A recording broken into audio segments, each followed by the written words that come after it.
দেশে একটি অন্তর্বর্তীকালীন সরকার আছে। এই সরকার থাকা অবস্থায়ও দেশে বিভিন্ন সময় বিভিন্ন ধরনের দুর্ঘটনা ঘটতেছে। একেবারে খুব ন্যক্কারজনক কিছু ঘটনা ঘটতেছে এবং অনেক খারাপ অবস্থা দেশের। এটা বলার আর অপেক্ষা রাখে না। তো এখন এই যে খারাপ অবস্থা, এর উপরেই আমি এই ভিডিওটা করেছি। তাই এই দেশের বর্তমান কি অবস্থা এবং দেশ কোন দিকে যাচ্ছে, কি হতে যাচ্ছে, কি হবে এই বিষয়ের উপরেই আমার এই ভিডিওটা।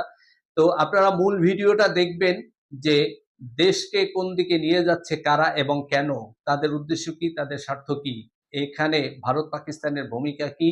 এবং ভারত-পাকিস্তানের পক্ষে কারা কাজ করতেছে? এগুলো আমার দেশের জন্য ভালো কি খারাপ? আমরা আমাদের দেশের জন্য, জাতির জন্য কি করতে পারি? এই সবকিছুই থাকবে আমার এই ভিডিওতে। আপনারা আমার আসল ভিডিওটা, প্রধান ভিডিওটা দেখবেন। সমস্ত সংবাদই আছে তার ভিতরে। আপনারা সেখানেই জানতে পারবেন সবাই এবং আমার দেশই আমার মা এই YouTube চ্যানেল এবং Facebook পেজটাকে আপনারা সবাই বেল সহ সাবস্ক্রাইব করে আমার সাথে থাকবেন এবং আমাকে ফলো করবেন, লাইক দিবেন, শেয়ার দিবেন। ধন্যবাদ সবাইকে। আসসালামু আলাইকুম ওয়া রাহমাতুল্লাহ।